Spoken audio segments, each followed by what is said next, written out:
Mes salutations fraternelles à vous qui aimez l'histoire.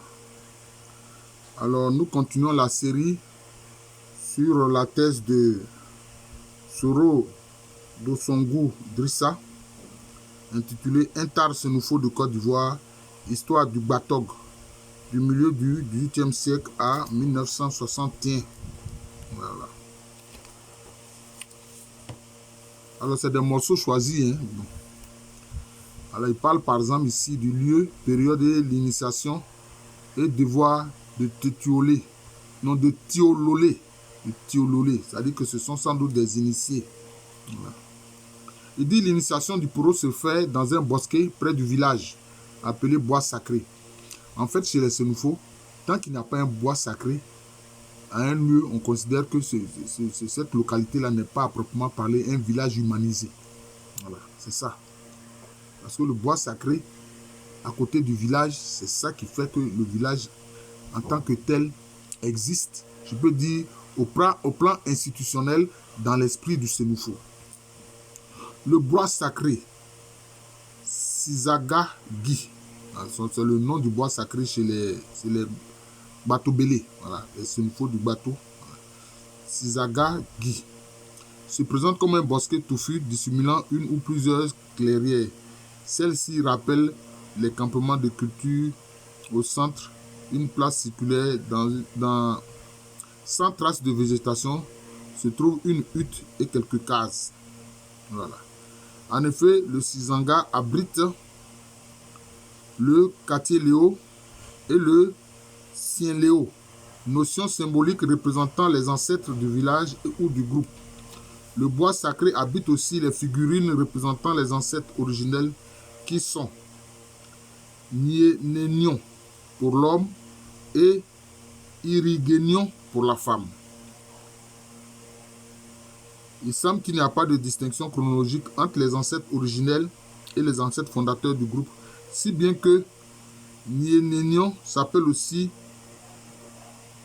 Sien Léo ou Oléo et Irigénion, quartier Léo ou Tieléo. Voilà ici, moi je pense que sans doute ça renvoie au principe du masculin et du féminin. Voilà. Cette distinction chronologique ne préoccupe pas, outre mesure, les bateaux et les Senufo en général, puisque l'initiation se fait par tous les grands ancêtres. C'est-à-dire à travers les grands ancêtres. Voilà. La période généralement retenue pour l'initiation du Poro se situe entre novembre et janvier. Voilà. Voilà. À l'origine, l'âge des jeunes gens devant être initiés se situait entre 30 et 35 ans. Ça fait beaucoup, hein? De nos jours, cet âge est en chute constante du fait de la scolarisation, mais aussi des migrations économiques. Cela veut dire qu'ils estiment que c'est en ce moment-là que vraiment le jeune garçon vraiment devient un homme. Voilà, devient un homme. Il peut avoir une bonne compréhension des choses. Voilà.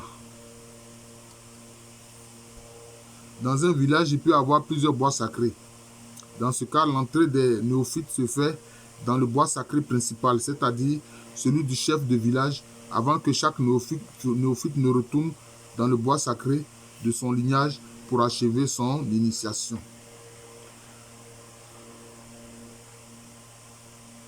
Alors, il présente dans la page qui suit, n'est-ce pas, les noms de bois sacrés du lignage fondateur, etc. Il dit les Gbatoso, Yéretiélé et Diaraka ont le même nom de bois sacré. Cela n'est pas un fait anodin. Ces trois villages sont historiquement liés. Voilà. Alors voilà les localités avec donc le tableau ici. Nom de quelques bois sacrés chez les Batobélé. Batoso. Donc voilà les noms de bois sacrés. Et puis des lignages. Wakbo, Zangbana, Kapana, Zélezan, Zangbo, Zanvonon, Dolma. Concernant les Yérétilés, c'est Wakpo, Plevou, Solozan, Zanvonon, Tindia. Ce qui concerne les Diaraka, c'est Wakpo et Dolma. Concernant les Tchégbe, c'est Silimé et Zangbo. Concernant Languedougou, c'est Zangbana, Zangbo, Zangbanaple, Kato, Diara, Fenoudia. Et puis pour les Ganaoni, c'est Sizangbo et Fogbo. Bon, donc c'est ça. Moi-même, je ne sais pas si je prononce ça correctement, hein. Bon, mais c'est le travail du docteur Soro. Voilà. Donc,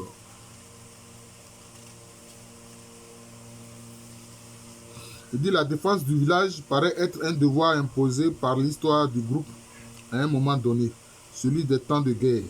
Il ne faut d'ailleurs pas voir dans la génération des Tiololé une force militaire. Elle constitue tout simplement un corps facilement mobilisable.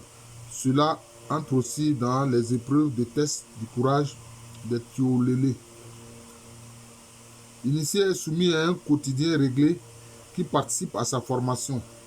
La classe des Blakorolé, dont l'âge varie entre 13 à 20 ans, se distingue par des cachesses colorées et ornées de perles qui tombent sur les fesses, sert de boisson à leurs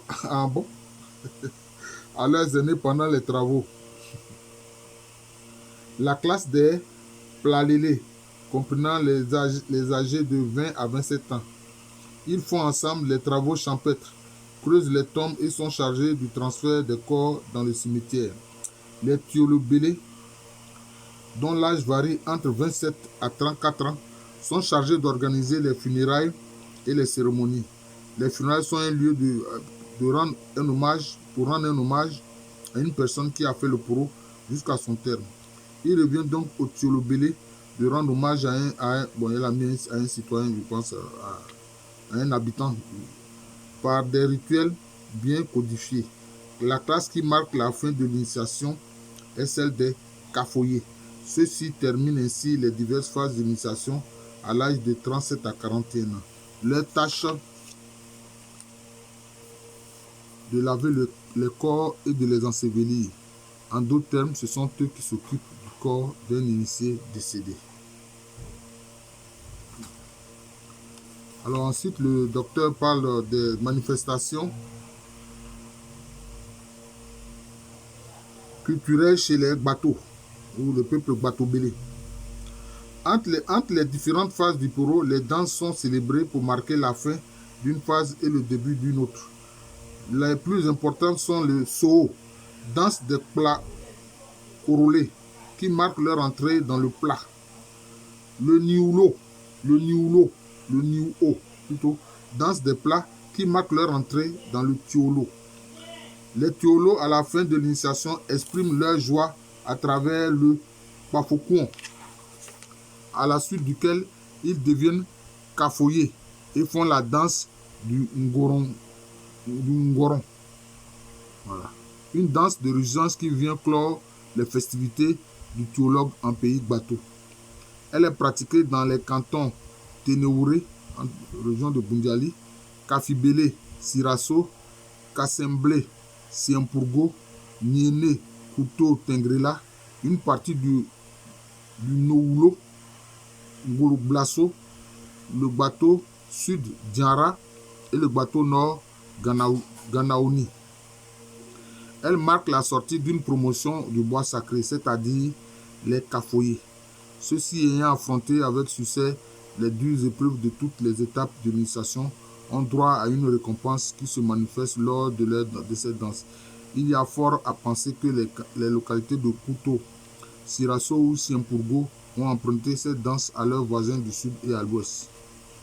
Bon. Donc il parle des danses, etc. Bon, ça, on peut laisser ça de côté. On voit donc à travers ces deux moments que la vie des communautés est marquée par des manifestations culturelles. D'un côté, le Ngoron est une danse de résistance qui se pratique donc en temps de fête. de joie pour faciliter les initiés, pour féliciter les initiés qui ont été courageux. Comme pour dire, le temps du labeur est passé, place au plaisir. Et de l'autre, la danse des masques, le sikeli, qui est une danse pendant les rites funéraires pour rappeler à l'homme sa vulnérabilité, sa fragilité. Ces deux manifestations culturelles qui s'opposent par le contexte de leur exécution sont une particularité du pays Senufo et fortement marquée chez les bateaux. Les funérailles sont en général solennelles et empreintes de gaieté. Voilà. Pourquoi? Peut-être parce que la personne rejoint les ancêtres. Voilà, c'est ça aussi qui est important. Cette atmosphère de réjouissance qui se caractérise trouve une explication dans la conception de la mort. C'est l'affaire de toutes les communautés villageoises. On y participe par sa présence, par des dons, par son art. Okay. Les rites funéraires chez les Senufo et même la manifestation du chaos que la mort installe sont mis en spectacle au point de dérouter l'observateur non averti. À la suite de la douleur, il y a la banalisation de celle-ci qui consiste en quelque sorte à la reprise de la vie avec un optimisme à la limite exagéré. Les funérailles se passent comme si l'être disparu était célébré ou honoré d'être parti pour une autre vie qu'on considère plus glorieuse et plus apaisée, loin du brouhaha de la vie terrestre. Bien sûr, c'est à cause de l'ancestralité. Voilà. On estime qu'il rejoint les ancêtres. Mais si les funérailles donnent lieu à des mises en scène, celles-ci s'inscrivent dans un schéma dont les grandes articulations ne s'improvisent pas. D'ailleurs, le spectacle de la mort ne saurait s'accommoder d'amateurisme. Le moment est solennel et sacré. Le masque sikeli accompagne toujours les cérémonies funéraires et les danses traditionnelles en pays bateau. C'est une occasion pour le sikeli et ses assistants de prouver qu'ils savent s'occuper d'un défunt. Voilà. Je pense que voilà, il aborde un aspect qui est aussi intéressant ici. Il dit qu'il y a des danses secrètes chez les bateaux. Nous n'en avons pas vu et nos traditionnistes n'ont pas abordé cette question. Nous pensons cependant que l'importance du nombre de bois sacrés donne lieu à des poros privés qui peuvent avoir leur masque et leur danse propre. Bon, pourquoi ici c'est secret? Pourquoi est-ce que nous avons des danses secrètes? Bon, il dit que les informateurs ne lui ont pas donné la raison. Peut-être que c'est une haute initiation, peut-être qui donne lieu à des connaissances beaucoup plus élevées. C'est sûr. Pourquoi? Parce que ces connaissances beaucoup plus élevées. Parce qu'en Afrique, nous avons agi différemment des Grecs. En Afrique, la connaissance est considérée comme un pouvoir. Et on ne donne pas la connaissance à n'importe qui pour qu'il puisse en faire un usage dangereux. Donc, on donne la connaissance à des gens fiables, dont on est sûr qu'ils vont utiliser cette connaissance-là avec sagesse et intelligence. Alors qu'on a vu dans le cas des Grecs, bon, ça a été divulgué. Bon, c'est ça qui donne l'école telle que les Grecs l'ont conçue et que les Occidentaux ont repris à leur compte. Voilà. C'est public, on dit l'école publique. Alors qu'en Afrique, la connaissance n'est pas publique. C'est ça. Alors, je vous remercie. Bon, il y a certains aspects de la thèse du docteur Soro Drissa que je vais laisser de côté. Voilà. La prochaine fois, nous allons vraiment aborder le côté histoire, proprement dit. Parce que ici, on vient de voir un peu l'aspect initiation, poro, etc. Mais vraiment, nous allons laisser certains aspects de côté et puis aborder vraiment le côté histoire à proprement parler dans la prochaine série que nous allons, enfin la prochaine vidéo que nous allons faire de la thèse du docteur Soro Dosongo Drissa. Voilà, je suis le professeur Alou Kwame René, professeur titulaire d'histoire à l'université Félix Houphouët-Boigny, une université qui a bien c'est en Côte d'Ivoire, un pays situé en Afrique de l'Ouest.